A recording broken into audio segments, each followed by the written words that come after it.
Hey, it's Dave Brown here, host of Now with Dave Brown on AMI. Check out this latest highlight from the show. You've been hearing highlights from the 2023 Durham Region Parasport Games all week long. Alex Smyth has been sharing a series of interviews. Emily Shavers, new columnist on the show, shared some of her reaction of taking in a couple of the events. Well, Alex Smyth has one more interview to share. Alex, who are you featuring today? Yeah, so for our final interview, we got a chance to speak with Matt Miller, who is a para ice hockey player who was attending his first Ontario Parasport Games. So here's what he had to say about it. First off, can you tell me how you got involved in para ice hockey? Like when I was younger, I've always wanted to play.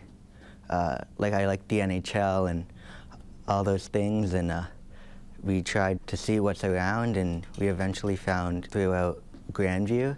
And then we looked around for somewhere close to do it, and we found this area. You played your first game this morning. What was it like playing in these games? It's pretty cool. It's a nice atmosphere.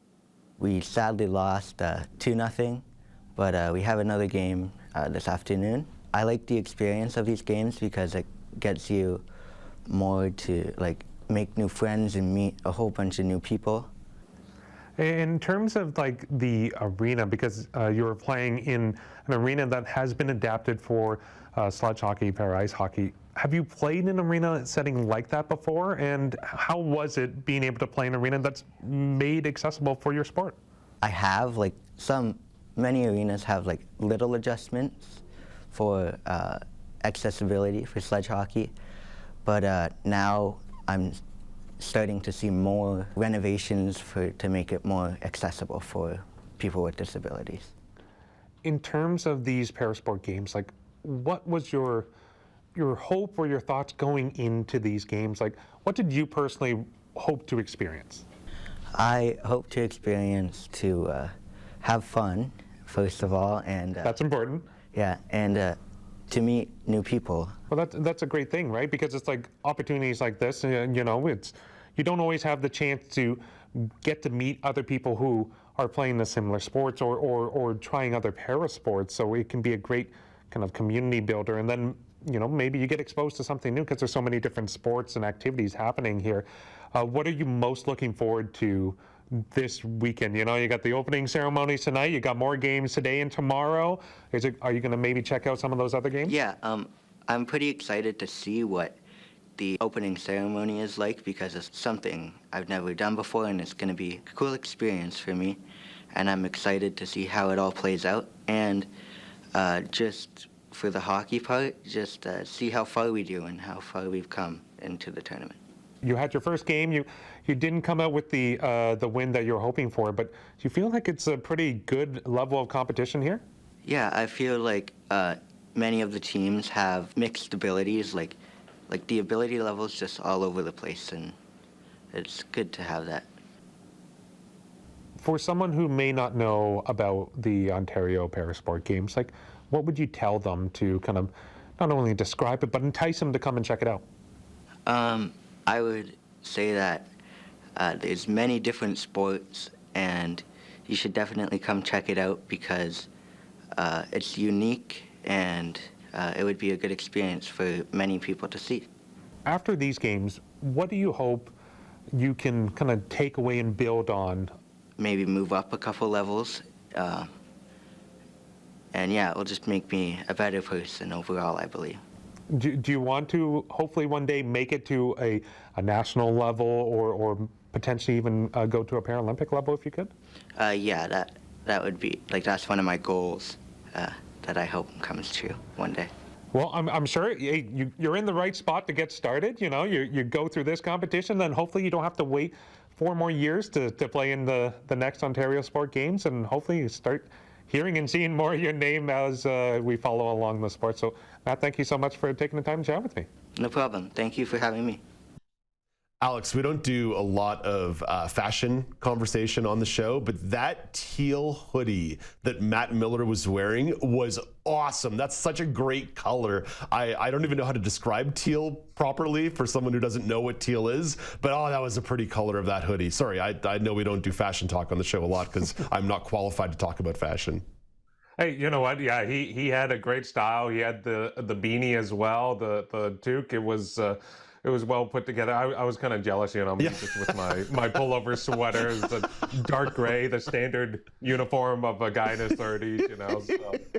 Yeah, but yeah, you know, he was rocking it. You could tell. He's like, oh yeah, he's a hockey player Yeah, through and through through. and He through. he knows how to look good. Yeah. Alex, one of the sentiments that ended up being a connective tissue across the different interviews that you shared last week and this week is that people need to support parasports. There needs to be greater support for parasports. What do you think could be done to get more people involved in the movement? I think there has to be more emphasis on really celebrating these types of games because unfortunately, as you and I both know, Dave, when it comes to accessibility, the disability community, voices are often lost or they're not being kind of echoed or shared as frequently as there's other marginalized groups that are being kind of heard. So, you know, these were important games. These were the Ontario Parasport Games, but even with like, you know, the Canada Games and the Para Pan Am Games, these are massive competitions, but they don't get the same level of coverage. They don't get the same level of awareness that other national or provincial sports or competitions do. And I think there's more work that can be done to really spread that awareness. Now they're trying, but it's a slow process. And the pandemic really had a huge impact on parasports overall. There was a lot of sports that really had to stop, and they really had to reevaluate how they delivered sport and access to people with disabilities because you know there's people who have you know compromised immune systems or are more vulnerable when it came to the pandemic, so they had to be extra careful where other aspects, other areas of society maybe didn't have to consider those needs as much. So there, I think they need to just keep going. It's almost like a reset that had to happen. Sport is starting to grow again, but I think it's just a lot more attention and excitement around this, and having people who are from the able-bodied community come in and check out these games, because that was something that Don Terry, when we did the live remote last Friday, talked about. It's like, you can come out, check this out. I think it was like Be the Roar was their kind of a caption that they were talking about, is having the fans come out, be a fan section for these athletes, these players. And I thought that was really unique, is trying to really celebrate and get the community out to support these athletes. I've got 3 prongs that I would do here, and they're all a little bit different, Alex. Number one is very at the grassroots. Certainly places like the Ability Center are an amazing concept, but it would be nice to see more universal design at all athletic facilities, point final period, so that at the grassroots level, you don't need to be building specialized facilities for parasport, that parasport can be integrated into all other sports and recreation programming. So that's a grassroots thing. The other thing is platforming. That's something that I think even at AMI, we could do an even better job of not simply talking about parasports, but actually platforming parasports. I know some management who are down the hall today might not be super happy that I said that out loud, but I said it, it's out there, it's in the ether. And number 3 is at the elite level, there needs to be more work to make sure that para-athletes are being compensated for their successes.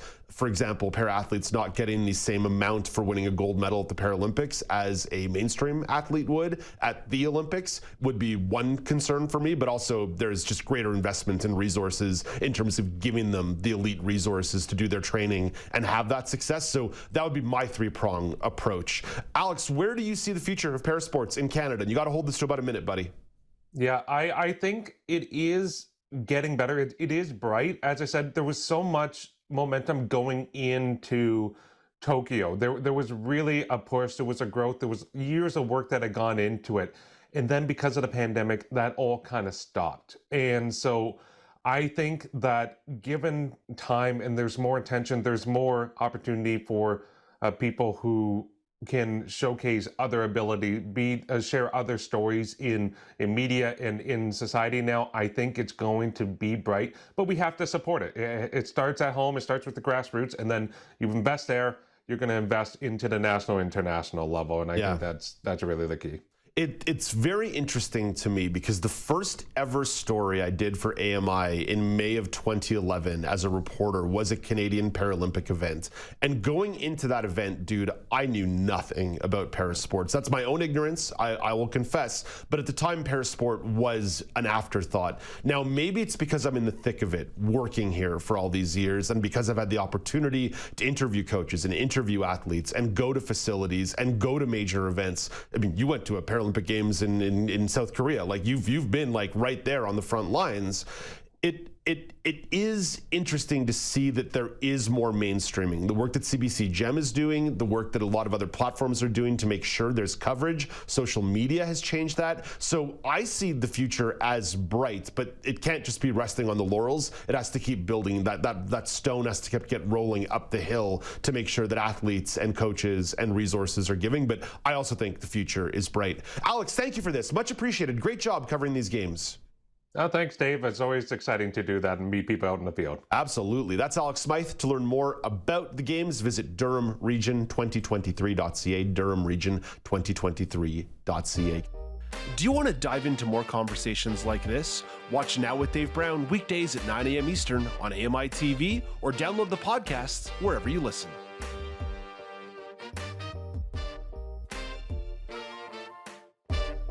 Do you want to dive into more conversations like this? Watch Now with Dave Brown weekdays at 9 a.m. Eastern on AMI-TV or download the podcasts wherever you listen.